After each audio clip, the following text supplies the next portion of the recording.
This is Real Talk, the Customer Insights Show with Jenn Vogel, a top-rated live stream and podcast in the market research and insights industry. We stream live on LinkedIn, Twitter, and YouTube, and you can listen on all major podcast channels. Join Jenn and her guests for a weekly discussion around topics that will help you understand your customers better. Real Talk is presented to you by Voxpopme, the leader in video research and ranked number 1 in qualitative research by Grit 2 years running. Here's today's conversation. Hello, everyone. I'm your host, Jenn Vogel, and you've heard us talk about actionable insights from time to time here on Real Talk. In fact, it's something we're always talking about across the industry, but what does that really mean? What are actionable insights exactly? How do we get them? And how do we ensure actions are actually taken from those actionable insights? To discuss the topic, I'm joined by Barry Jennings, Director, Cloud and Commercial Business Planning Insights at Microsoft, where he leads a team focused on delivering actionable insights that support Microsoft's commercial business units, including server, data platform, AI, development tools, cloud, and enterprise solutions. Barry's also a member of Voxpopme's Customer Advisory Board. Welcome to the show, Barry. Glad to be here. Thanks for having me. Really excited to have this conversation today because, as I mentioned, we talk about actionable insights all the time, but you are actually implementing and practicing actionable insights in a really special way. So I'm really looking forward to diving into that. I hope I don't disappoint too much. We'll be the judge of that at the end, okay? So to kick us off, can you just tell us a little bit about your career so far and how you landed at Microsoft? Yeah. My story. It started a long time ago, 30 years or so ago. I was in college and my parents said, "Hey, Barry, we won't be able to help you with school as much as we would hoped. And so you need to get a job." And so I got 3. And one of those jobs, I was a telephone interviewer at a market research company. And I did a ton of surveys and I liked it because I kind of like to talk. And then I was good at it. What do you do when somebody's good at something? You promote them. And so I became the supervisor, which was great. I could control my hours and work nights and go to school in the day. And I continued to learn and grow. And I don't know, within 8 months or so, I was like a field director and I had like 100 lines in this phone center. And it was kind of a cool thing. And then at some point I finished school and I went to the research side of it. Learned how to build surveys, learned how to execute surveys. Back in those days, I used to also run data entry. That was a thing. And I did every type of research possible, qual, quant, and across a variety of industries from the, public policy work to beer placement to telephone ads to transit studies, you name it. And at some point, I needed more money. And so I moved to a company that was eventually bought by Millward Brown called IntelliQuest. And it was a global brand tracking company at the time. And it was focused on technology. I liked tech. And so I made the jump. And I did international brand tracking for a couple of years. And then after that, I worked on our advanced methods team and worked on conjoint discrete choice type products.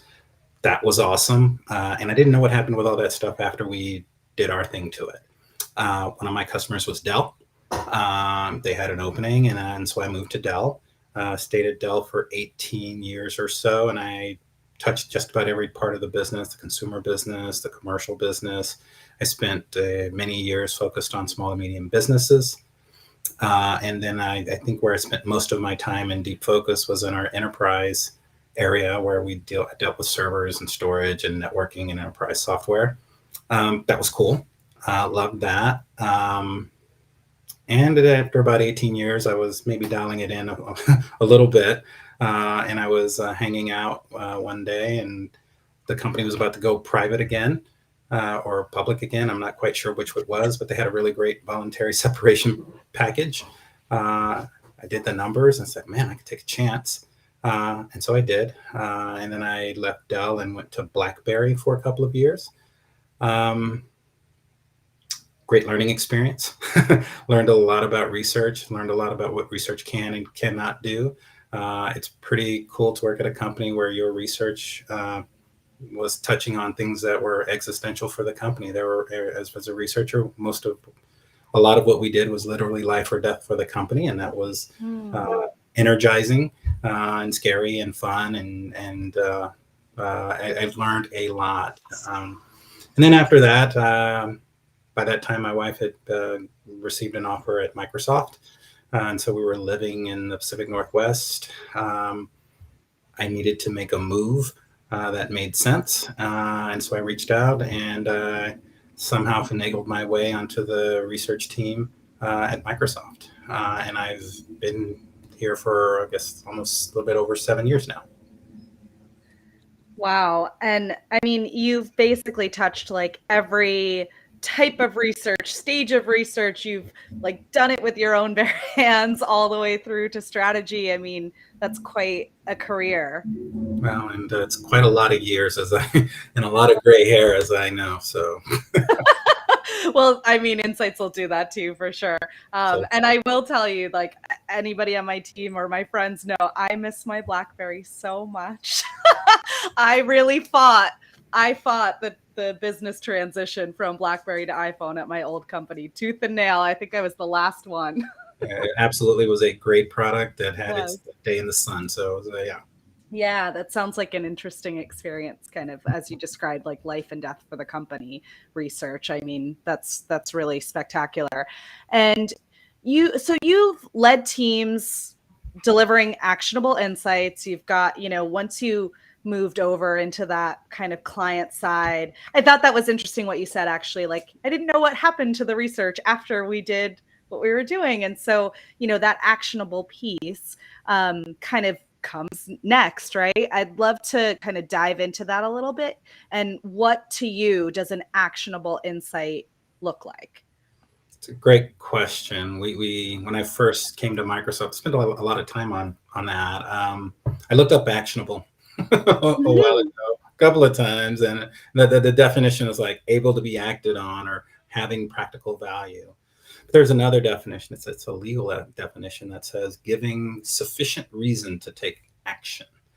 And that sufficient reason really, really stuck with me because, at Microsoft, we know that those actions lead to impact. And that's how I pay my team, more or less, right? That's how we measure and manage.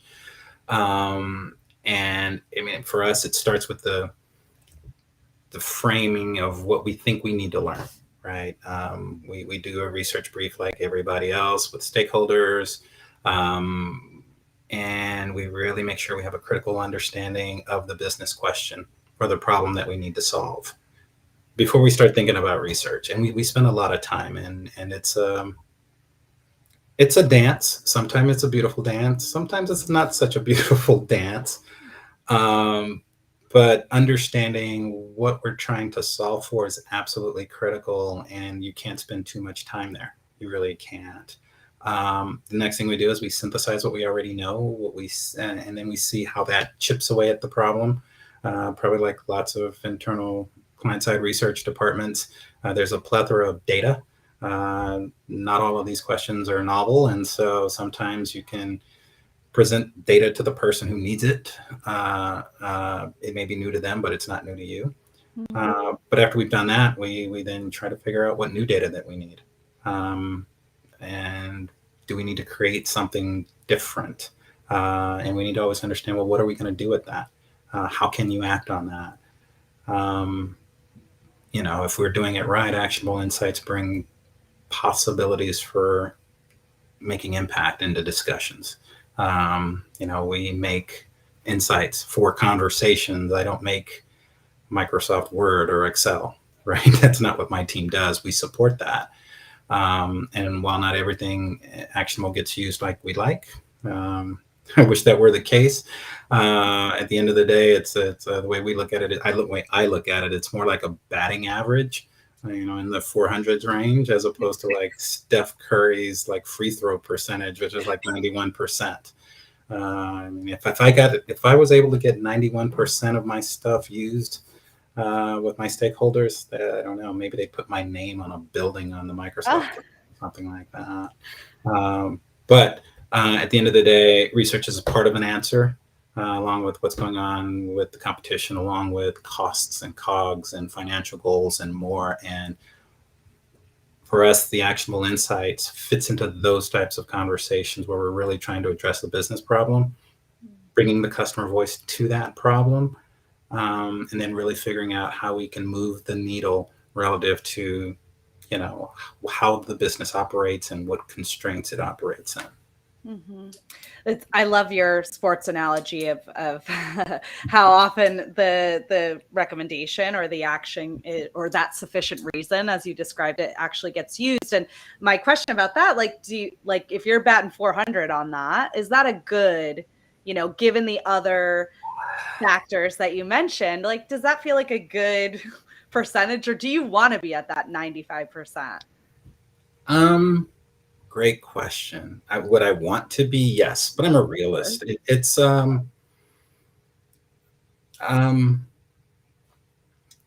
sometimes we may have the exact right answer, but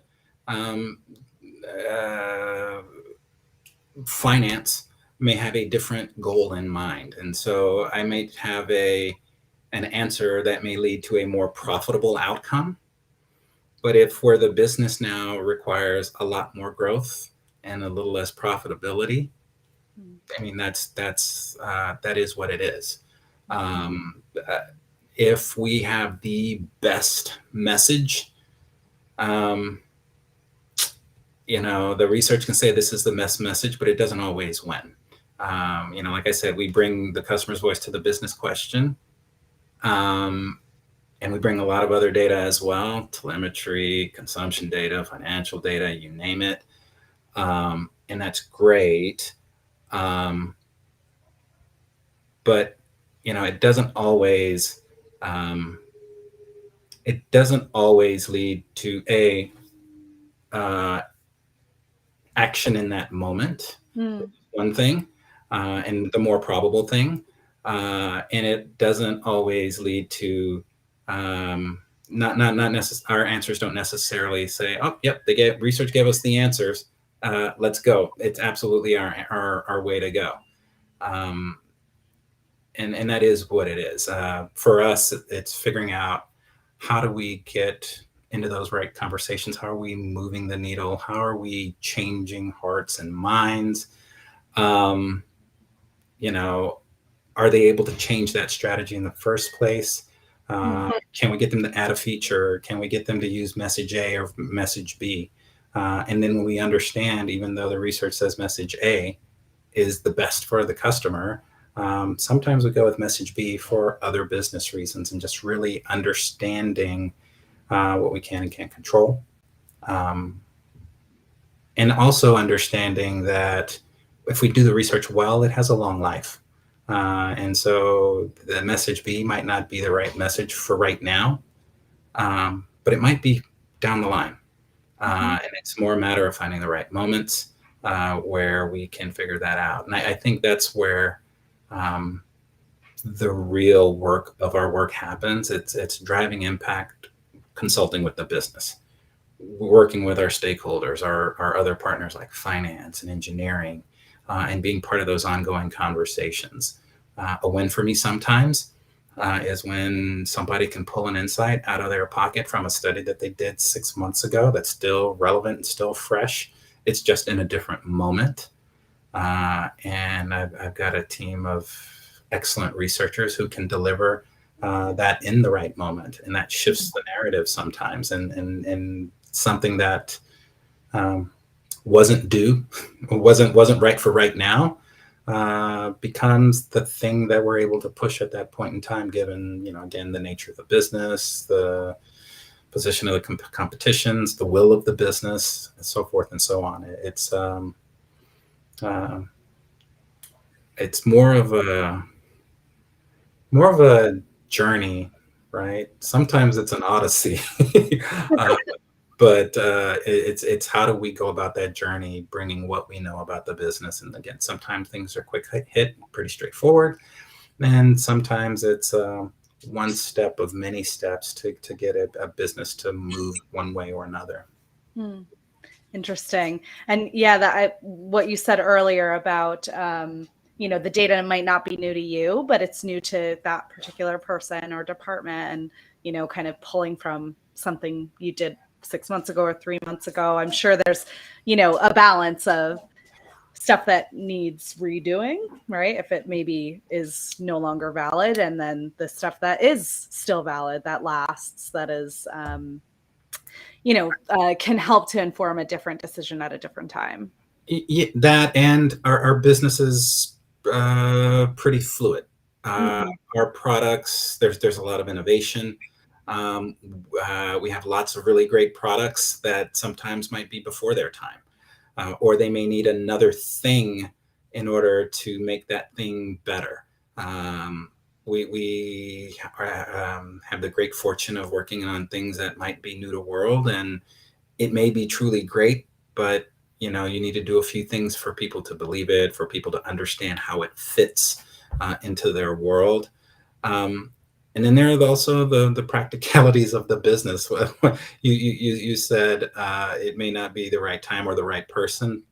Again, Microsoft, like a lot of companies, especially through the pandemic, this great resignation was a thing.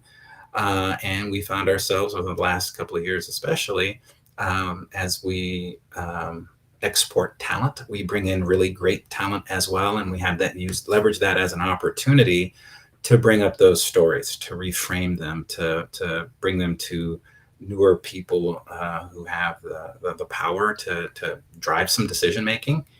And sometimes, we benefit from that. It becomes the right place at the right time. I don't want to make you believe that it's 100%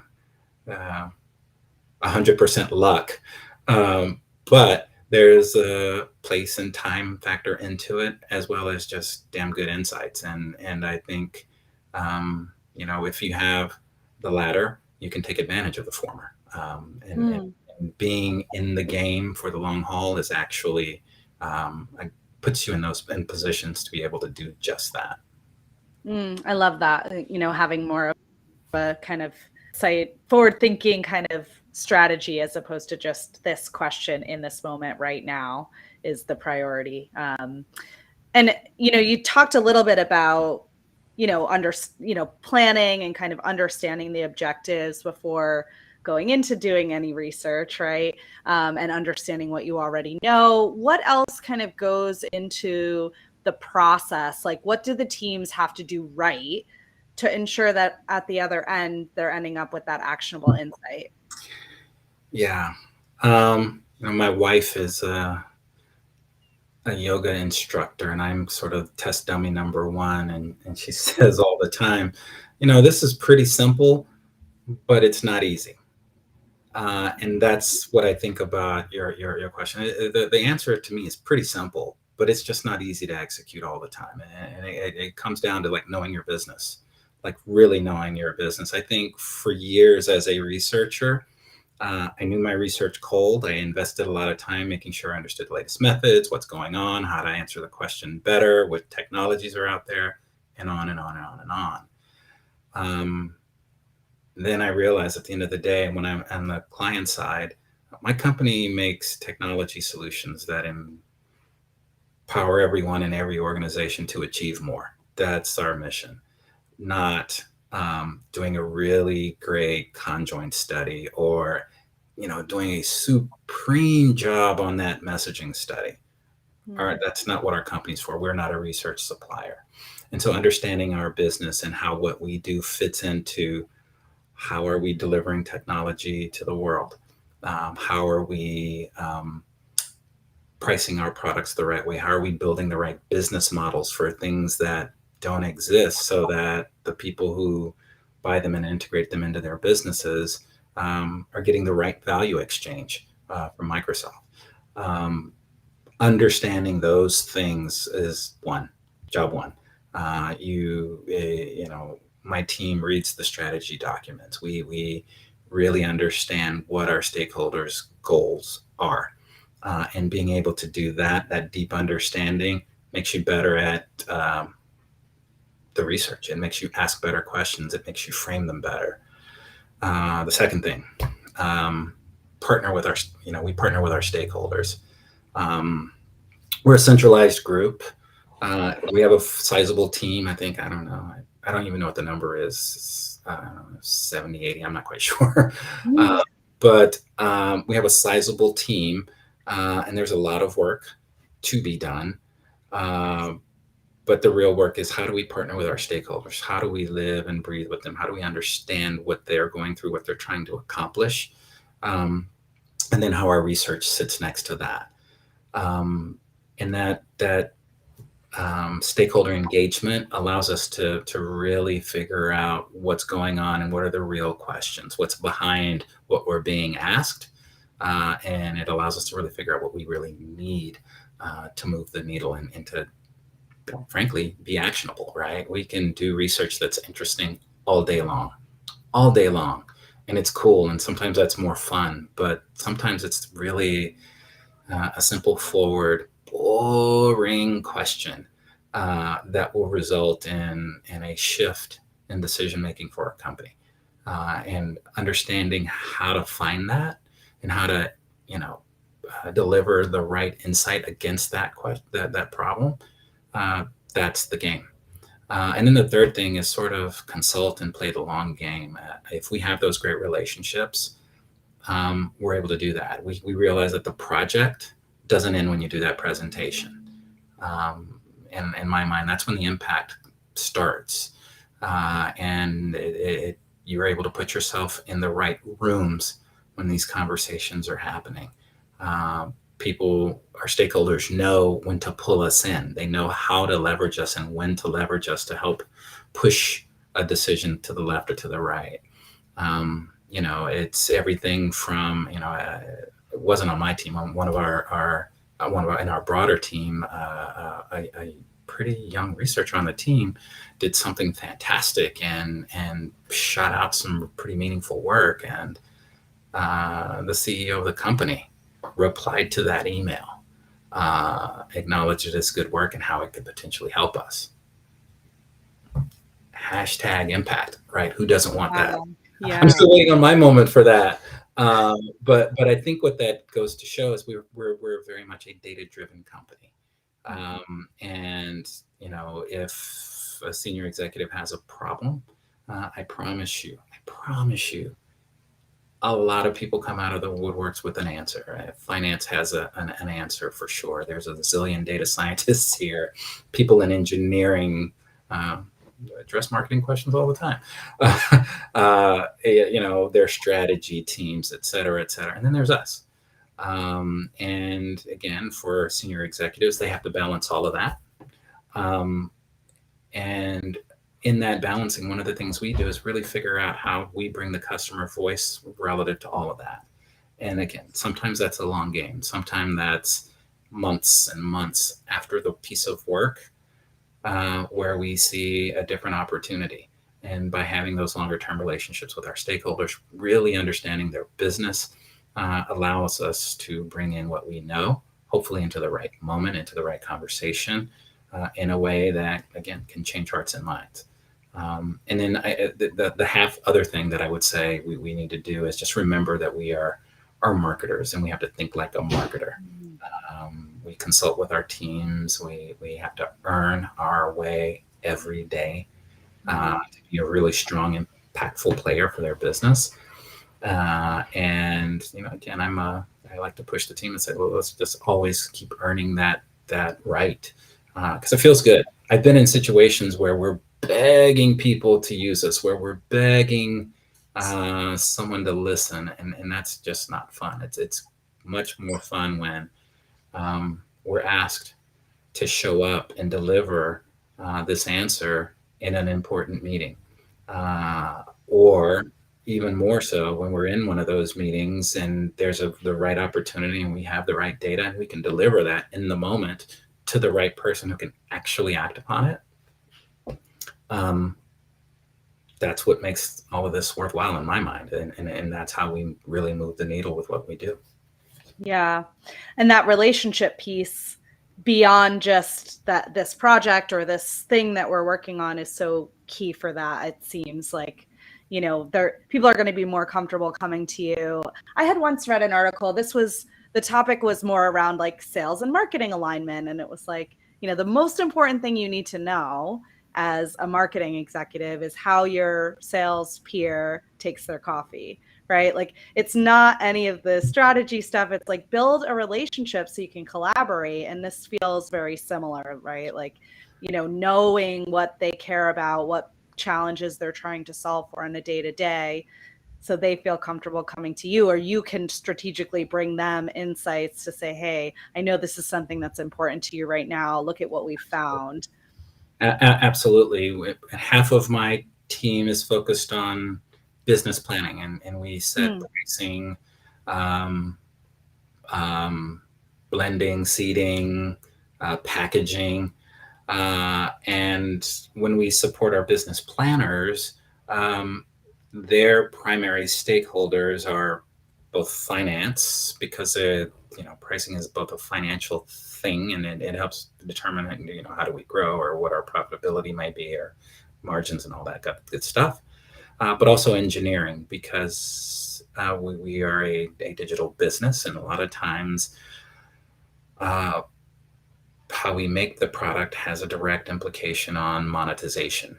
You buy cloud things. Gone are the days where we made a thing, we put it in a box, and we sent it to Best Buy, and people bought the CD-ROM and plugged it into their computer. Now you download a thing, and then you add it to this other thing, and now there's just lots of different ways to get the right product to the right individual, or the right decision maker, or the right business leader. All of those are customers right now, as opposed to long ago it was just get it to the IT guy, and it was almost always a guy.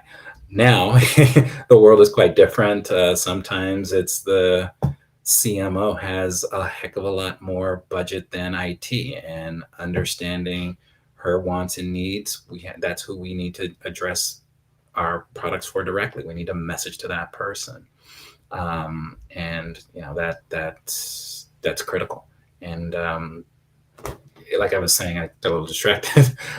Since both finance and engineering are partners through these things, we have to sit in the middle of that and really figure out, I know what finance needs.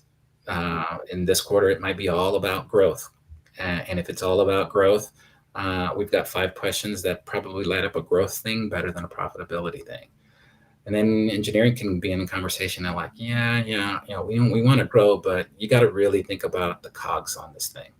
And to grow, you've got to do this thing. And again, that's part of the dance, and understanding the language of both finance and engineering, which aren't always aligned and often are not aligned with marketing. To figure out how does our answer bring something to everybody in a way that makes sense. And on a good day, we have great harmony.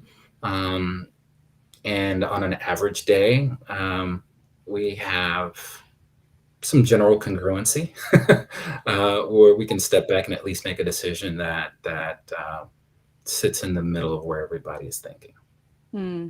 This is a great segue to my next question. And it's going to be very helpful for me to not go down like an Encarta 95 rabbit hole as you're talking about CD-ROMs, but like the good old days of school reports and stuff. But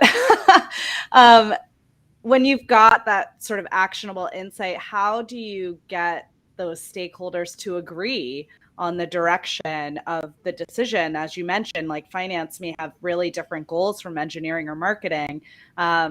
So yeah, what do you do to kind of get to that agreement? Yeah, it's like what we were talking about earlier, really knowing the business, partnering with the stakeholders, and just staying in it for the long game. It's Yeah, at the end of the day, they help us craft what that actionable insight is. It's rarely we ask a question, and since the answer is 67% of the people said that they are very likely to buy product X, that we say, oh yeah, there's the answer, let's go.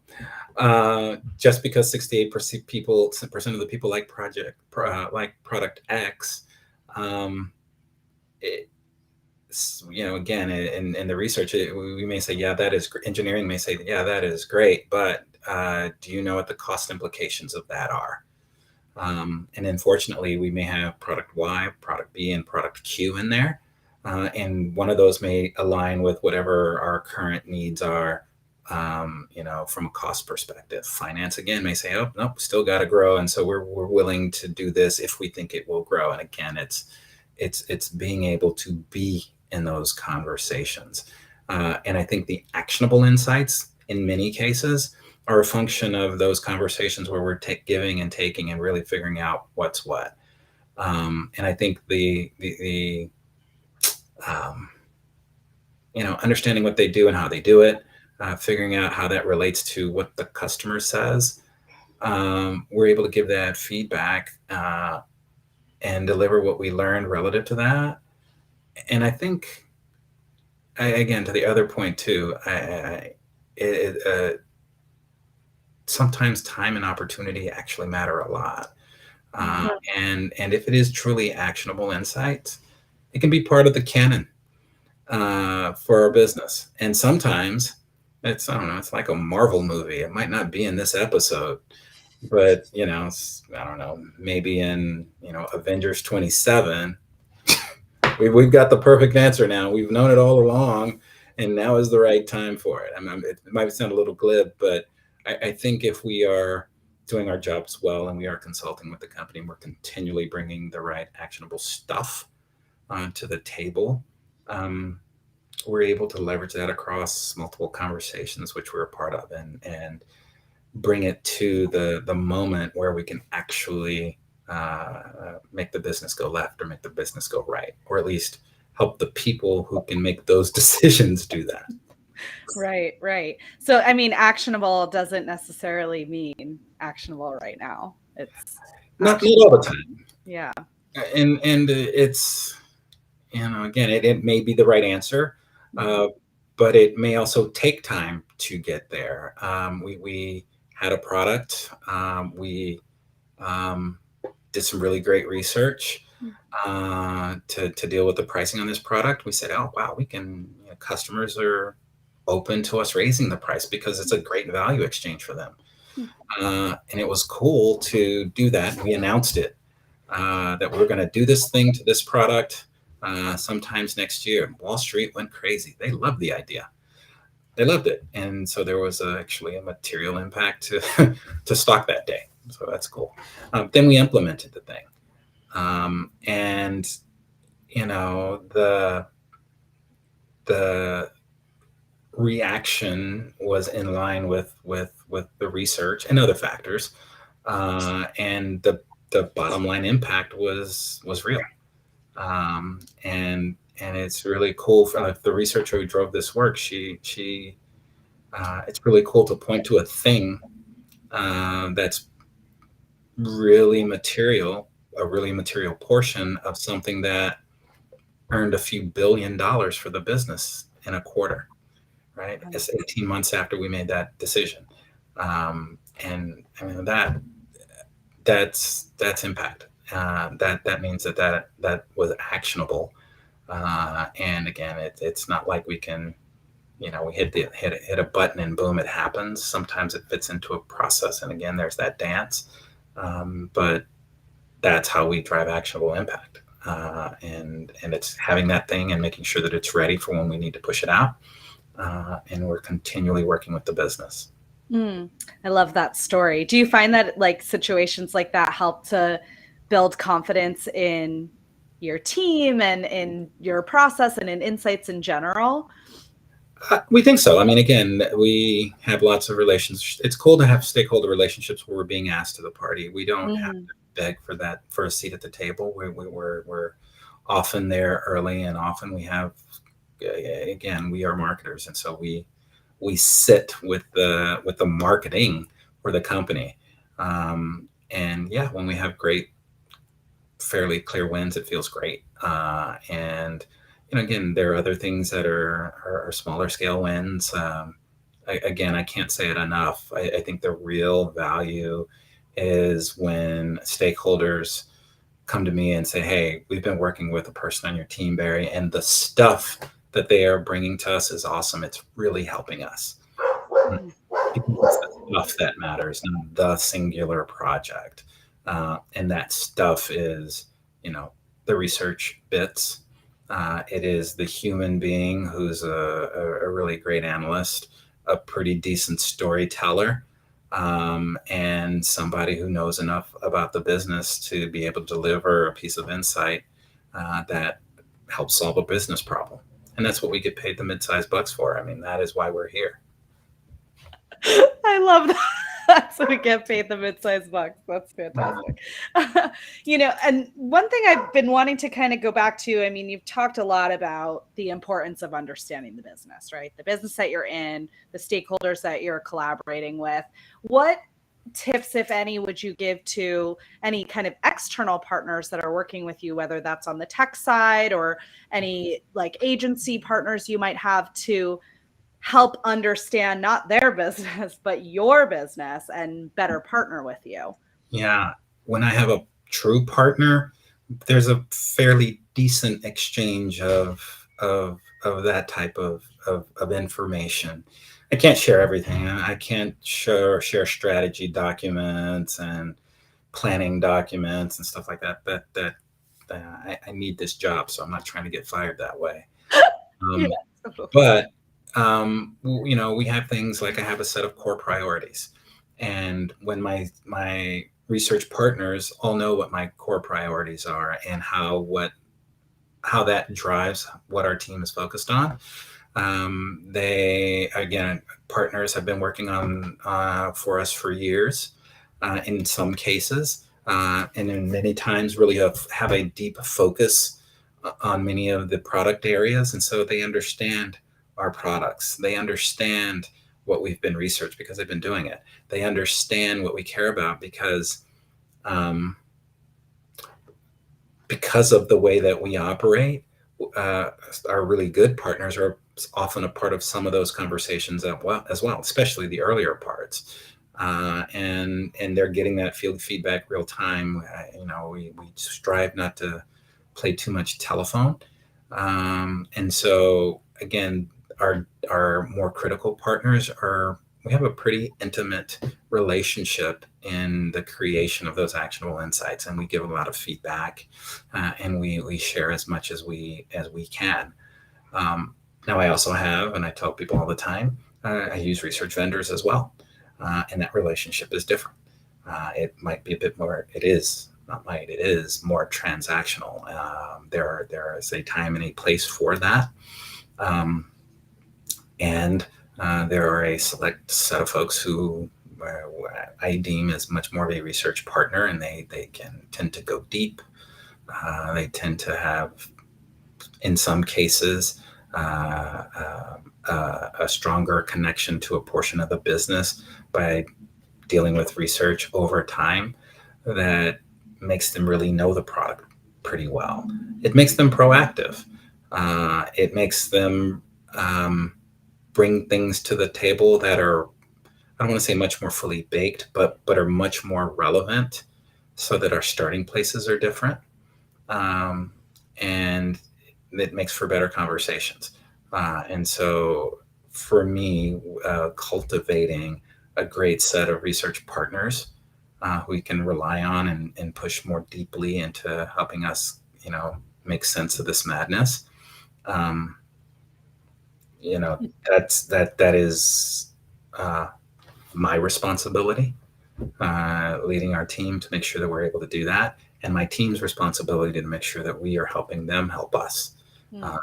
And I think it creates many times a virtuous cycle. Now, on the flip side of that, another responsibility I hold is making sure that we are keeping that fresh, and that we are bringing in new partners or new techniques that make sense for us to capitalize on to make what we do even better. And so, my goal is not to have 5 companies do all of our work.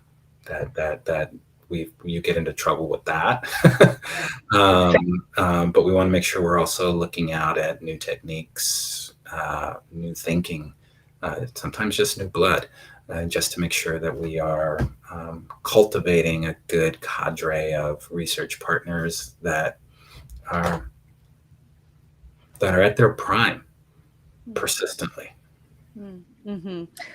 That's awesome. Thank you for that. And I think that your choice of language is very important there, like a vendor versus a partner, which is really interesting.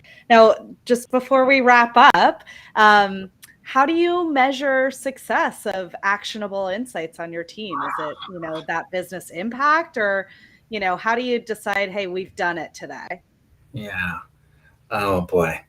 It's a great question. We do that in a number of ways. One, it's a function of how are they delivering great insight that's sticky, that fits the business, that is part of business decisions. We also measure things like the consistency across somebody's book of work. Not everything is going to be, the silver arrow, silver bullet. It's sort of that collection, and how do we work across that collection? It's challenging.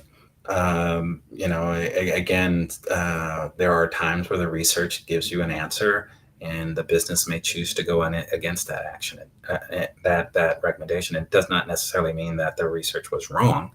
It just means that sometimes the business makes a different decision because decision makers have multiple inputs, and research is one of a few things that they do lean on. What I think I strive to do is to really look at a researcher's book of work, and how are they kind of taking the